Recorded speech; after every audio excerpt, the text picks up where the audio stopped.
Hello student, console maths class में सभी का स्वागत है। हमारा लास्ट लेक्चर था आप लोगों के पास में एलजेब्रा। नो डाउट बढ़िया टॉपिक है, समय पेपरों के अकॉर्डिंग सफिशिएंट है। एक नई बुक है मैथमेटिकल के साथ में और एक का नाम है एलजेब्रा। जो समय मिल रहा है पूरा अगस्त, सितंबर, अक्टूबर, नवंबर और पूरी उम्मीद है कि लमसम पूरा दिसंबर लास्ट या जनवरी स्टार्टिंग पेपर होंगे। हो सकता है 15 जनवरी तक जाएं, तो 5 महीने बहुत माना जाता है सिलेबस के अकॉर्डिंग। तो एलजेब्रा को उसी तरह से पढ़ना है जैसे कि उसको बिल्कुल अपने प्रैक्टिकली लाइफ में लेके आ जाना है। अगर स्टार्टिंग से एलजेब्रा आप पसंद करना चालू कर देंगे तो सब्जेक्टिव हो या ऑब्जेक्टिव, उसका रूल तो ये था यूनिवर्सिटी का कि 135 सेमेस्टर चलेंगे ऑब्जेक्टिव, 246 चलेंगे सब्जेक्टिव। लेकिन पेपर पैटर्न को सही क्रम से लाने के लिए, रिजल्ट को जल्दी देने के लिए इन्होंने क्या कर दिए थे, पहले दोनों सेमेस्टर ऑब्जेक्टिव। इस वजह से एलजेब्रा चाहे ऑब्जेक्टिव बने या सब्जेक्टिव, लेकिन बिना सब्जेक्टिव किए उसमें आप हाथ नहीं रख पाएंगे। उसका रीज़न एक ही है, क्योंकि नया टॉपिक है। बस बेसिक जो हम पढ़ा रहे हैं आजकल वो आपका पुराना टॉपिक है, ओनली बेसिक। जैसे हम ग्रुप थ्योरी पे आएंगे आप खुद कहोगे हाँ सर बिल्कुल बढ़िया वाला टॉपिक है, बिना पढ़े काम न चलेगा इसमें। तो इसमें अब आगे लिखिए लास्ट हेडिंग, बस बता दीजिएगा कि लास्ट हेडिंग क्या है हमारे पास, यूनिवर्सल सेट। तो यूनिवर्सल सेट को कहीं ना कहीं आपसे बोला गया यूनिवर्सल सेट के बारे में कि यूनिवर्सल सेट होता क्या है। एक तरह से जो भी एलिमेंट है हमारे, ऐसा कोई भी सेट जो अपने सेटों के सारे एलिमेंट अपने अंदर रख लेता है, उसे हम लोग क्या बोलते हैं, यूनिवर्सल सेट। उसे हम लोग क्या बोलते हैं, universal set. It is clear. इतनी बात बताने के बाद हम लोग आगे बढ़े। तो आगे बढ़ाने के लिए हमारे पास इसमें आता है अपना पॉइंट, ये हमने हटा दिया सम।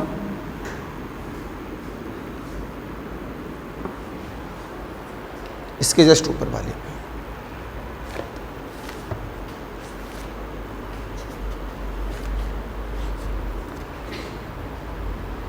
तो जब इसमें हम लोग आगे बढ़े, मैंने कुछ कह रहा था, क्या बताना है आप लोगों को इसके अंदर, पुराने वाले लेक्चर पर नहीं बताया था। चलिए फिर अपनी मर्जी से करा दें।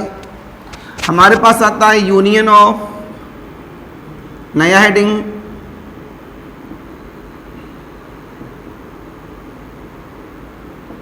Two sets.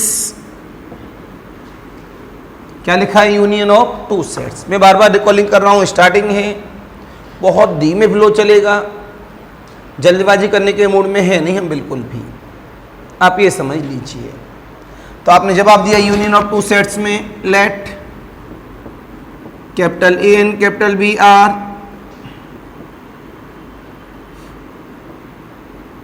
To sets comma then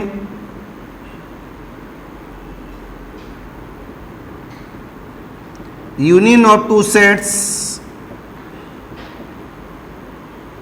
is denoted by A union B, A and D and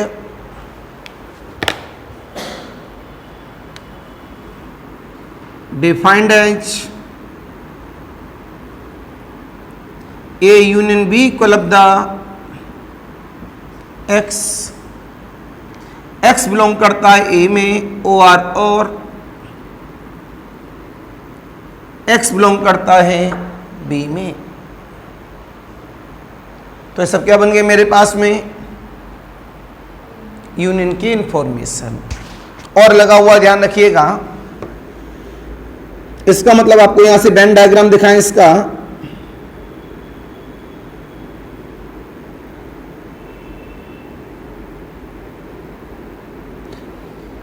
Venn diagram की बात डबल एम होता होगा ना, single when diagram. Venn diagram की बात करूं, 2-3 फिगर बना सकता हूं आपके सामने। ये मेरा ए सेट है, ये मेरा बी सेट है, इन दोनों को मैंने क्या किया, कंबाइंड, मतलब यूनियन। तो यूनियन करने पर ये पूरा ही पूरा पार्ट आ गया।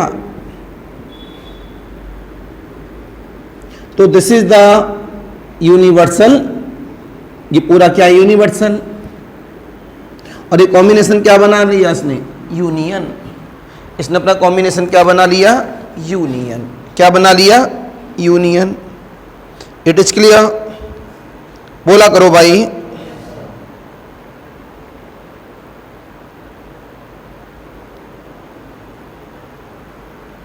हमने आगे बढ़ाया दूसरे पर।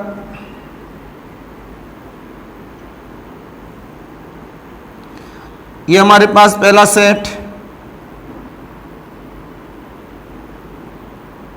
ये हमारे पास दूसरा सेट। हाँ, आ नहीं रहे, हेलो, हाँ गुड मॉर्निंग, आ नहीं रहे, हाँ एक बच्चा आ गया है, अच्छा अच्छा, चलिए मैं दोबारा अनाउंस कर दूँगा। रूपाली आई है,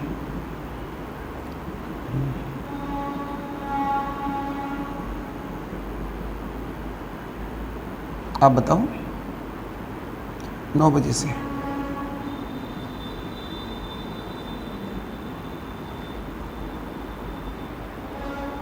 हाँ अकेली है,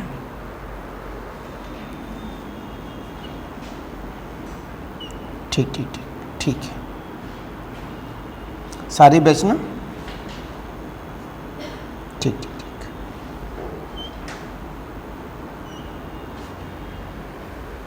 आप लोगों की फिजिक्स क्लास परसों से होगी, राइट, मेरे क्लास के तुरंत बाद। तो आज नहीं है, परसों से स्टार्ट इन द 135। केमिस्ट्री कल से चालू हो जाएगी, केमिस्ट्री कल से है मेरी क्लास के तुरंत बाद। Okay, ready? तो कल केमिस्ट्री वाले कितने लोग हैं, हाथ खड़ा करें, मैं सर को बुला लूं। केमिस्ट्री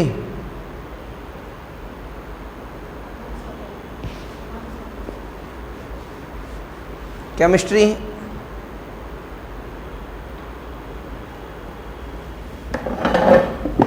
आते हैं वापस।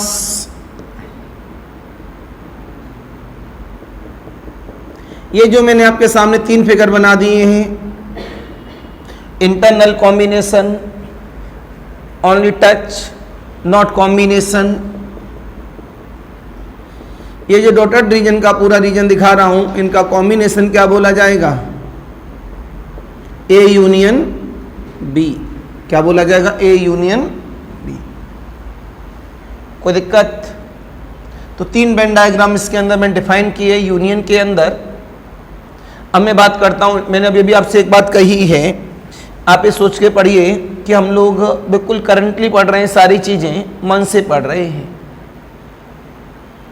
थोड़ा बहुत जो इंटर का है, माना कि मैं पूरा लेके आ रहा हूं, सारी बातें कुछ रहने जाएं आपके पास, क्योंकि समय यार बहुत है। तो क्यों ना कहें, इस पर हम 8-10 दिन बर्बाद कर लेंगे। वो बर्बाद नहीं होते, वो स्टूडेंट्स का बेसिक मजबूत होता है। और ये जो बेसिक मजबूत हो जाता है, बस इसी से तो हमारी गलतियां कम होती हैं। सोचिए, आपने सेकंड सेमेस्टर में खूब चिल्लाते रहते हैं, भैया डीई मैट्रिक्स पूरा पढ़िए पूरा पढ़िए। अब आपकी समझ में आ गया यूनिवर्सिटी कुछ भी कर सकती है। आप तो हमारी बातों को बेवकूफ़ समझते हैं कि टीचर है कहता रहता है। हम आपको हमेशा एग्जाम्पल देते रहते थे। इस सेमेस्टर में नहीं, पुराने वाले में दिया होगा कि एक बार पेपर हुआ फर्स्ट ईयर का, उसमें थी हमारे यहाँ 8 बुक्स थी पहले जो बांट दी गई। उसमें एक बार पूरा उसमें कन्वर्जेंस विद सी बुक थी, पूरा कन्वर्जेंस डाल दिया। जो बच्चा कन्वर्जेंस न पढ़ के गया हो तो क्या होगा, उस जगह क्या करना चाहिए स्टूडेंट्स को, उस पेपर के खिलाफ रिट दायर कर देनी चाहिए, करना चाहिए।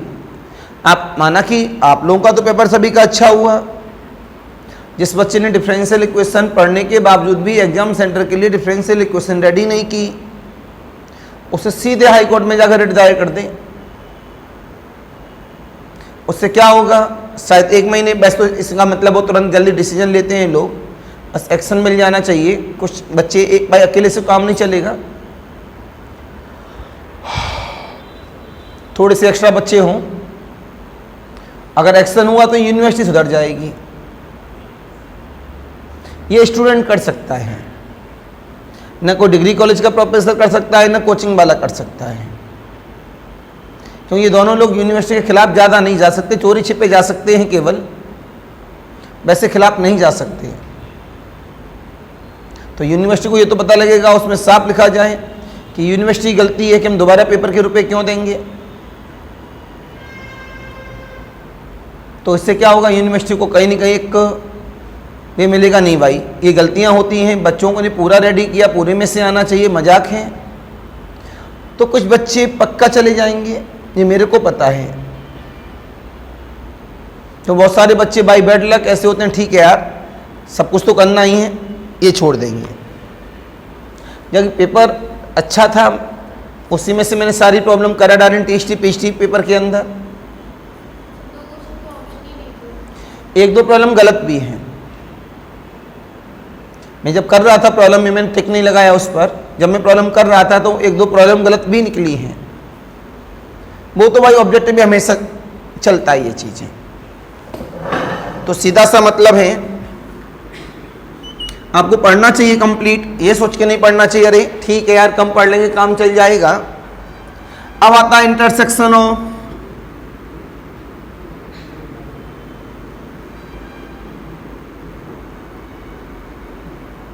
To sets, let A and B. बेटा ऊपर चले जाना विशाल, ऊपर एक बच्ची बैठी होगी, उससे कह देना फिजिक्स क्लास नहीं होगी, ओनली मैथ होगी। बोलाओ, घट जाना चाहिए तो चली जाएगी, बैठना चाहिए बैठ जाएगी।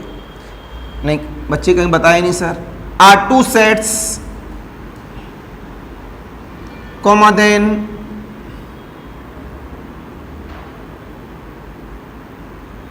intersection of two sets H denoted by A intersection B, A and D and defined as A intersection B बराबर X, X is belongs to A and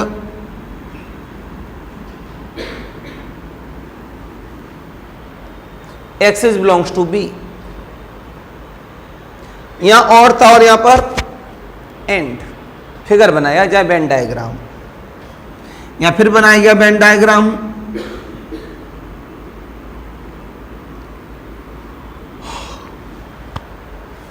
when diagram बेटा गेट बंद करो, साइनिंग आ रही है। 1 2 this is the universal set. दूसरा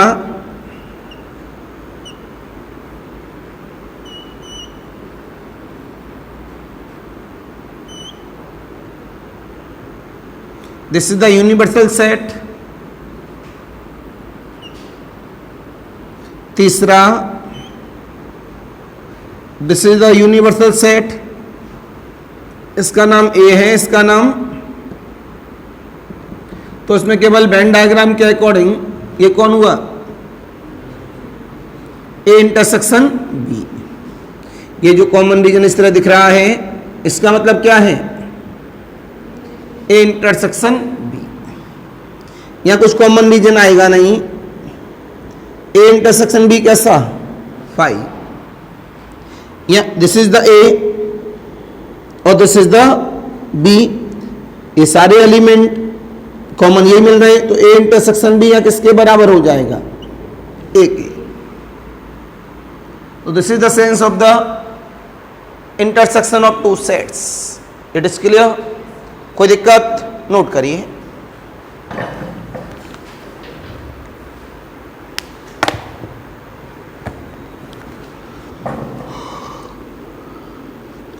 सभी बच्चे अपने मोबाइल से हाई लिख के भेजें, आपको टेलीग्राम ग्रुप में ऐड कर दें।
किस नाम से बेटा आपका? शिवांगी यादव?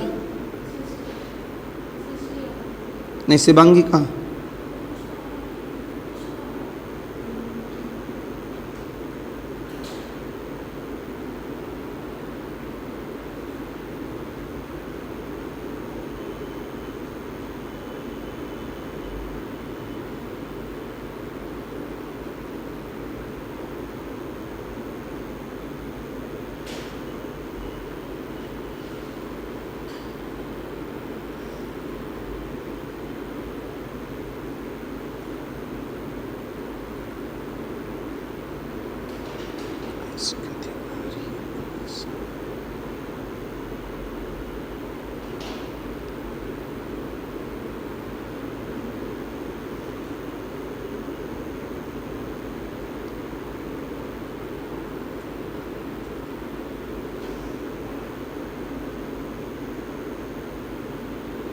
देखना ऐड हो गए गर्ल्स में सब।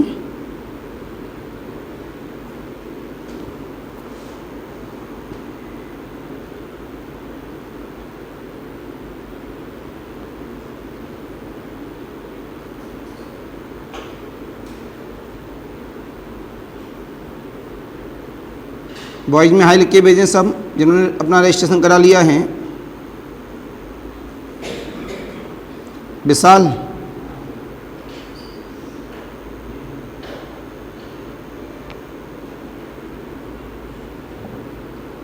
क्या लिखते हो आगे? राजपूत, विशाल राजपूत।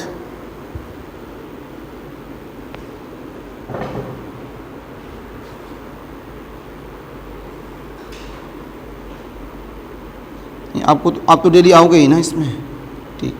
आप क्या लिखते हो? विशाल द्विवेदी। मोबाइल नहीं है? अनुराग राजपूत।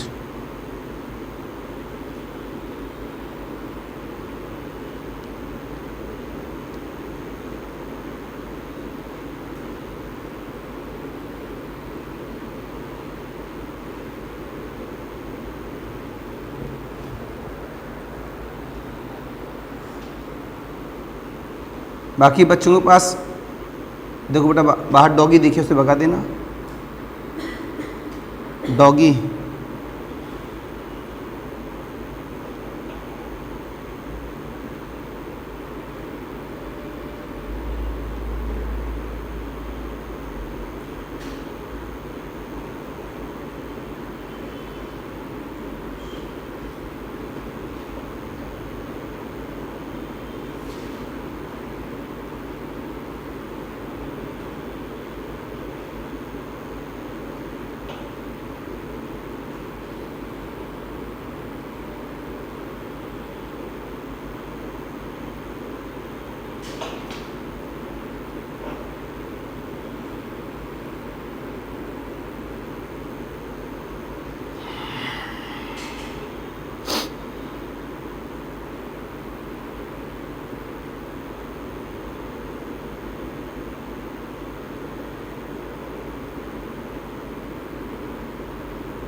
एल्जेब्रा के 3 लेक्चर हो गए हैं, ग्रुप में हैं तीनों लेक्चर्स। सारे बच्चे कंप्लीट कर लीजिए जो बच्चे बाद में ज्वाइन किए हैं। और बहुत ही आसान लेक्चर बनाए गए हैं अभी तक। It is clear? अभी भी कुछ बच्चे लेट आ रहे हैं, पंचुअलिटी नहीं उनके अंदर।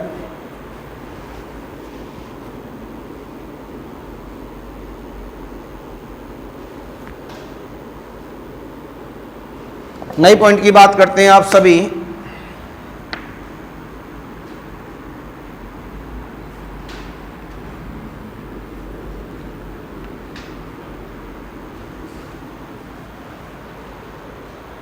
नई पॉइंट पे हम लोगों ने बात किया, जगह पर बोला गया बेटा law of union of set.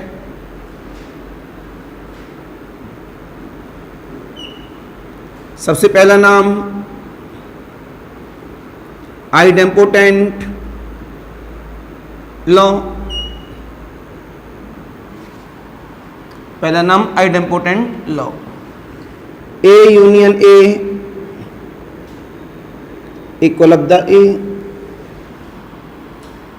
दूसरा नाम commutative law.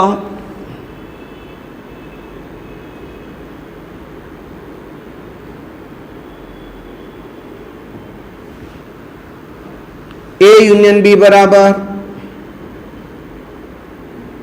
B union A. तीसरा नाम एसोसिएटिव लॉ।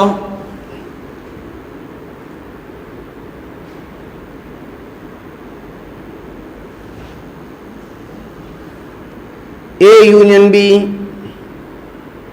यूनियन सी बराबर A union B union C. Fourth number identity law. A union phi बराबर ए। दूसरा A union universal set equal of the universal set. तो क्या बन गया हमारे पास? Law of the union. अब आगे हम लोग किस पर लॉ के लिए? इंटरसेक्शन पर।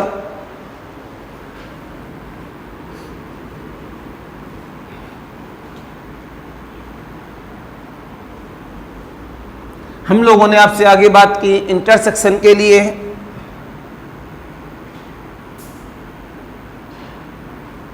गेट खोल दो बेटा, कोई दिक्कत नहीं है। 2 सेट्स। पहला नाम क्या चाहिए आपको? Law of intersection of 2 sets. पहला नाम रहेगा मेरे पास idempotent law.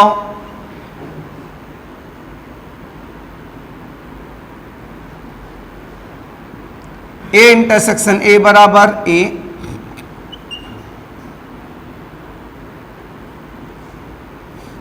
Commutative law.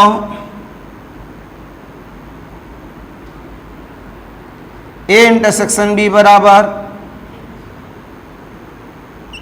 B intersection A.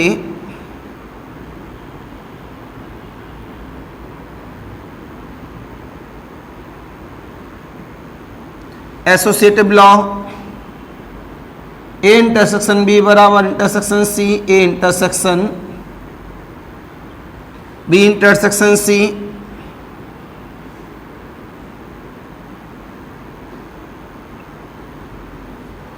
Identity law. A intersection phi बराबर phi. A intersection universal set बराबर A. Distributive law.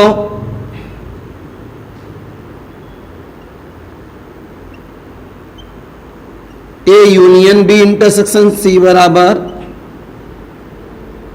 A union B intersection A union C. दोनों ही अपने आप में ब्रेक हो गए। A intersection of B union C बराबर A intersection B union of A intersection C. अब अगले वाला नाम आ जाता है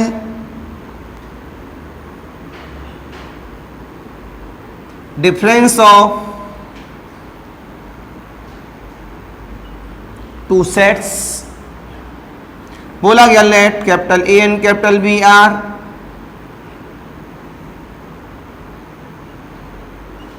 to sets comma then difference of two sets is denoted by a intersection a minus का b और b minus e and defined as a minus का b बराबर b माइनस a बराबर ऐसे एक्स जो ए के तो हैं लेकिन बट बी के नहीं हैं। इसका मतलब है ऐसे एक्स जो बी के तो हैं लेकिन ए के नहीं हैं। तो एक छोटा सा वेन डायग्राम बनाया गया। ये यूनिवर्सल सेट है। ये जो दिख रहा है आपको इसका नाम ए है पूरे का, इसका नाम ये बी है। तो ये जो डॉटेड रीजन वाला बचा है इसका नाम क्या बन गया? Single dotted. ए में से क्या चला गया? बी। तो हमने यहां से इसको जवाब दे दिया। थोड़ा सा बड़ा बनाएं जिससे अंदर लिख दें।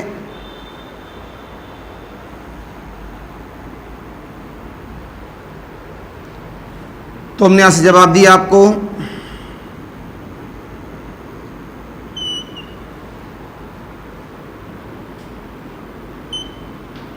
यहां बना दे रहे वेन डायग्राम।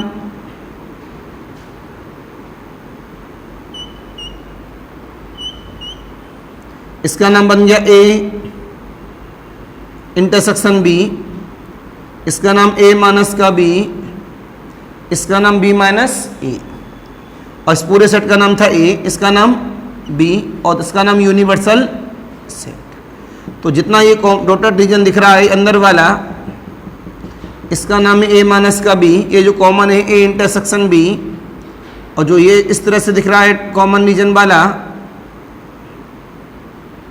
ये कौन है मेरे पास? b माइनस ए। तो this is the b minus A, this is the a minus का b, this is the a intersection b, और this is the universal fully set is the b, fully set is the a। कोई दिक्कत किसी को भी? माना पुराना idea है, सभी को पता है, लेकिन मेरे को लाना है।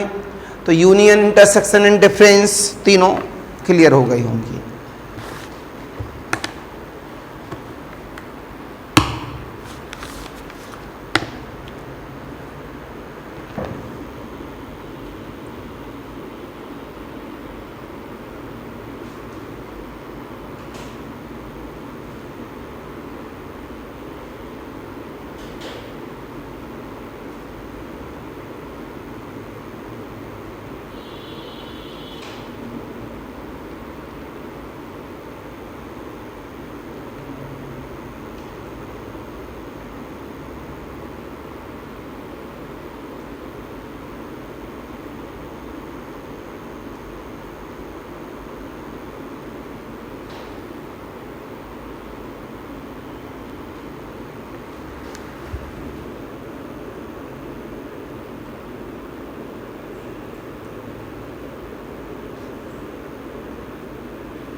नोट हो गया सभी का? नोट के अलावा ये बताओ समझ में आया नहीं आया? मेन पॉइंट है समझने का गेम, और मैं आपसे हमेशा कहता हूँ डेली का डेली रेडी करो पढ़ने की। सेमेस्टर में अगर बच्चा कूल माइंड से रेगुलरिटी मैक्सिमम 1.5 से 2 घंटे मैथ और 45 मिनट फिजिक्स और 45 मिनट केमिस्ट्री, ये 3 चीज़ें पढ़ लेता है इस तरह से, तो उससे बिल्कुल ज़रूरत नहीं है एग्ज़ाम के समय स्टडी करने की ज़्यादा।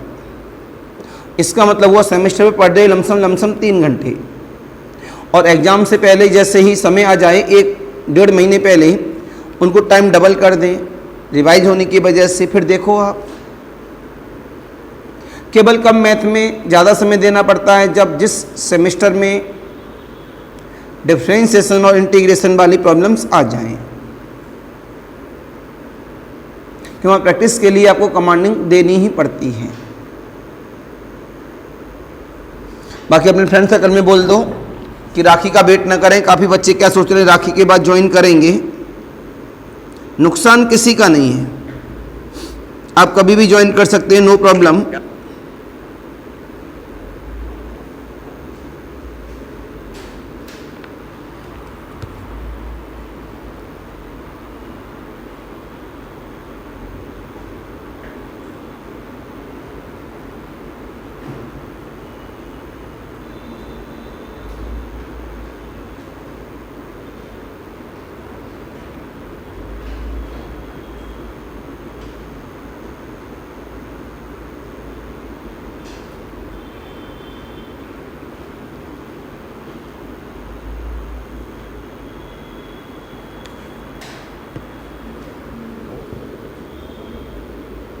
पहले लिखो फिर काट दो, है ना? सब पढ़ रहे हैं यहाँ से।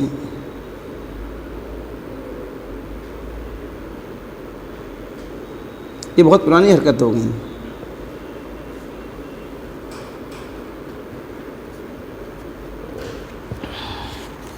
तो बच्चा लोगों को ये बताओ कुछ समझ में आया? ऐसे ही हेलो हाय कर रहे हो? बोला करो, आ गया ना? आपको इसमें है ही क्या? आराम आराम से पढ़ो यार, कूल माइंड, लेकिन विदाउट रजिस्ट्रेशन नो एंट्री। सारे बच्चों का रजिस्ट्रेशन फीस 2-4 दिन के बाद जमा हो रही है, कोई बात नहीं यार, अपना ही परिवार है, कौन सा पड़ोसी का है, कोई बात नहीं है। लेकिन रूल इज रूल। घर में रूल बनाए जाते हैं कि अगर स्लीपर बाहर उतरेंगे तो उतरेंगे, ऐसा थोड़ी पड़ोसी के लिए बनाए गए वो रूल।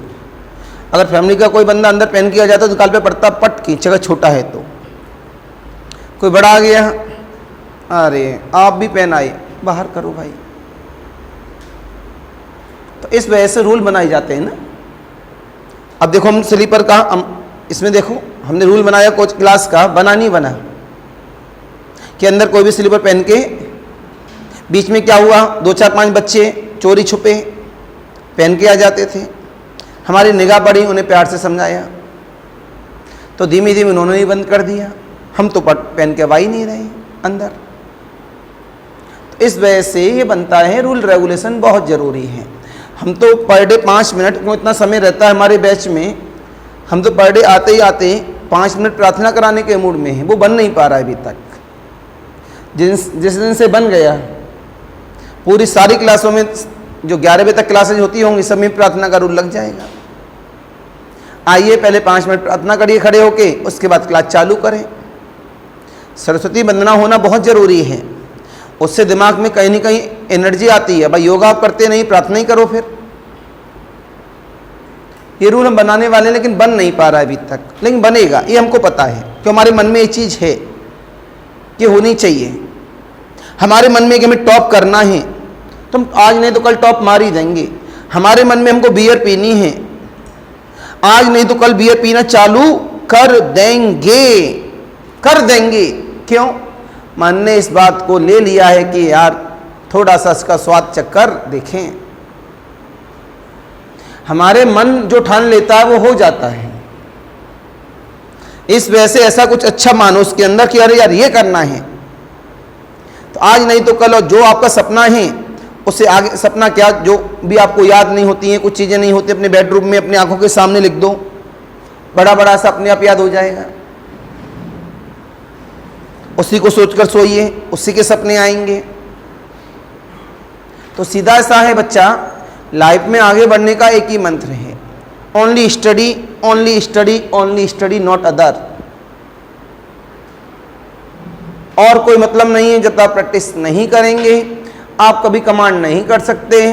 केवल कोचिंग आने से ही सब कुछ नहीं होता। मैं बार बार चेता रहा हूँ, धीमे धीमे समय गुजरता जाएगा तो बाद में आपको फीलिंग आएगी नहीं हमें ऐसा करना चाहिए। It is clear? कोई दिक्कत? समय तो खूब है, अभी नो प्रेशर। कल के दिन आ रहा है इसमें सिमेट्रिकल डिफरेंस और इसका एक छोटा सा द प्रॉब्लम और साथ में एक छोटा सा टेस्ट भी ले सकते हैं। क्लास के बाद ही देंगे क्योंकि यहाँ से अगर कभी भी बना, सब्जेक्टिव हमारे सिलेबस का पार्ट है नहीं ये आपका बेसिक है, तो छोटा सा टेस्ट उठाएंगे जिसमें सब्जेक्टिव भी होंगी 4-5 प्रॉब्लम और 4-5 प्रॉब्लम ऑब्जेक्टिव भी होंगी। एक आइडिया मिल जाएगा कि आपको सारी डेफिनेशन याद है या नहीं है। तो कल आ जाएगा मेरे पास इसमें सिमेट्रिकल लॉ, उसके बाद इसमें आ जाएगा वेन डायग्राम और उसके बाद इसमें आ जाएंगे इसके कुछ प्रॉब्लम्स और उसके बाद आएगा हमारा एक बहुत बढ़िया टॉपिक जिसका नाम क्या है, रिलेशन। ग्रुप अभी नहीं आएगा, ग्रुप आएगा लमसम 10 दिन के बाद। अभी रिलेशन पढ़ाऊंगा, फिर फंक्शंस पढ़ाऊंगा, फिर फंक्शंस के बाद मैं आ जाऊंगा आपके पास पार्टीशन पर, पार्टीशन पढ़ाऊंगा, फिर कॉन्ग्रुएंट रिलेशन बताऊंगा। यहाँ से सिलेबस स्टार्ट है पार्टीशन से। पार्टीशन बताएंगे, कॉन्ग्रुएंट रिलेशन बताएंगे, तब जाकर राखी के बाद क्या आएगा, ग्रुप। वो ओरिजिनल सिलेबस है। अभी बहुत इसी वजह से धीमे फ्लो लेके चल रहे हैं कि राखी के बाद में कोई बच्चा एकदम परेशान ना हो गया, अरे सर क्या इतना पढ़ा दिया। अब धीमे धीमे क्लास अपनी प्रॉपर वे में चलेगी। अभी हम 7-5 पे क्लास में आते हैं, जबकि हम जल्दी आते हैं ऑफिस में, लेकिन धीमे धीमे अपना 6:45 से ही चालू होगी क्लास। तो इस वजह से प्लीज़ मेरी रिक्वेस्ट है सभी से, सारे बच्चे 6:45 में एंट्री लें, 6:45 राइट टाइम। देन आज के लिए नमस्कार, बाय बाय।